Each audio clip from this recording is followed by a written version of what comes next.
கற்பனை செய்து பாருங்கள், ஒரு பண்டைய நாகரிகம் மிகவும் மேம்பட்ட இரகசியங்களைக் கொண்டிருந்தது. அவை வரலாற்றை மீண்டும் எழுதியிருக்கலாம். அந்த இரகசியங்கள் எங்கே இருக்கலாம் என்று தெரியுமா? இந்தியாவின் மையத்தில், தமிழ்நாட்டின் இதயத்தில்தான். இன்று ஒரு சிறுவன் எப்படி தமிழ் நாகரிகத்தின் உண்மையை கண்டுபிடித்து நம் அறிவை மாற்றியமைத்தான் என்ற கதையை பார்க்கப் போகிறோம். நம் கதை தரைமை மலைகளுக்கும் பச்சை நெல் புல்வெளிகளுக்கும் இடையில் அமைந்த ஒரு சிறிய கிராமத்தில் தொடங்குகிறது. அந்த இடம் திருவள்ளூர். இங்கு வேதந்த் விஸ்வராஜ் என்ற குழந்தை வாழ்கிறான்.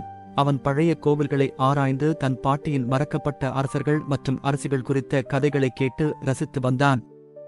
ஒரு நாள் அவன் ஒரு பழைய கோவிலின் அருகில் விளையாடும் போது அவன் ஒரு அற்புதமான கல் தாளை கண்டுபிடித்தான்.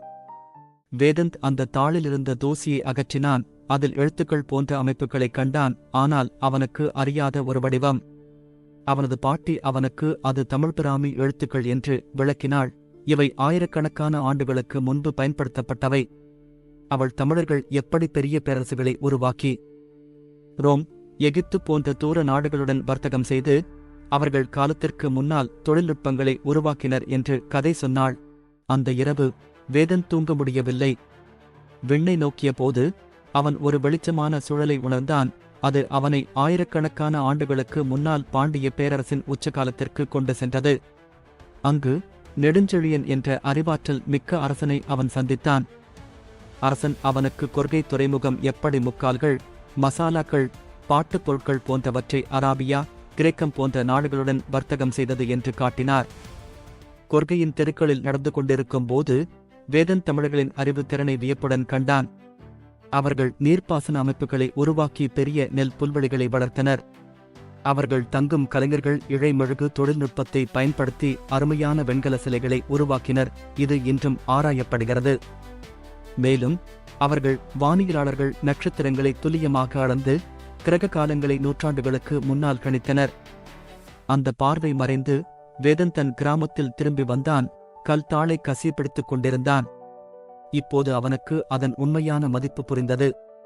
இவை சாதாரண அடையாளங்கள் அல்ல, இவை மறக்கப்பட்ட ஒரு பெருமையான காலத்தை மீட்க காத்திருக்கும் ஆதாரங்கள். அவன் தன் நண்பர்களுக்கும் ஆசிரியர்களுக்கும் தன் கற்றலை பகிர்ந்து கொண்டான். இது தமிழ் பாரம்பரியத்தை பாதுகாக்க ஒரு இயக்கத்தை தூண்டியது. வேதந்த் விஸ்வராஜ் பயணத்திலிருந்து நாம் என்ன கற்றுக்கொள்ளலாம்? சில நேரங்களில் மிகப்பெரிய செல்வங்கள் பொன் அல்லது வைரங்கள் அல்ல, அவை தலைமுறைகளாக நமக்கு கடத்தப்பட்ட கதைகள் மற்றும் அறிவு. நம் வேர்களை மதித்துக் கொண்டால் நாம் மாற்றத்தை ஊக்குவிக்க முடியும் மற்றும் ஒரு பொலிவான எதிர்காலத்தை உருவாக்கலாம்.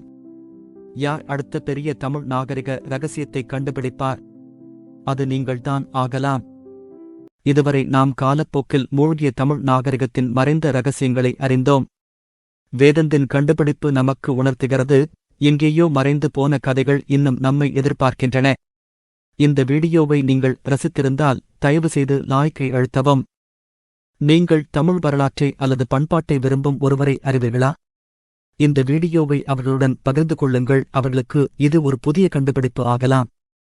இனி நீங்கள் பண்டைய நாகரிகங்களின் அற்புதங்களை அறிய விரும்பினால் சப்ஸ்கிரைப் செய்து கொண்டால் இது போன்ற அற்புதமான கதைகளை தவறாமல் பார்க்கலாம். உங்கள் ஆதரவு நமக்கு மிகவும் முக்கியம். மீண்டும் சந்திக்கும் வரை குழப்பங்களுக்கு பதில் தேடுங்கள், கற்றுக்கொள்ளுங்கள் மற்றும் நம்மைச் சுற்றியுள்ள அற்புதங்களை கண்டறியுங்கள்.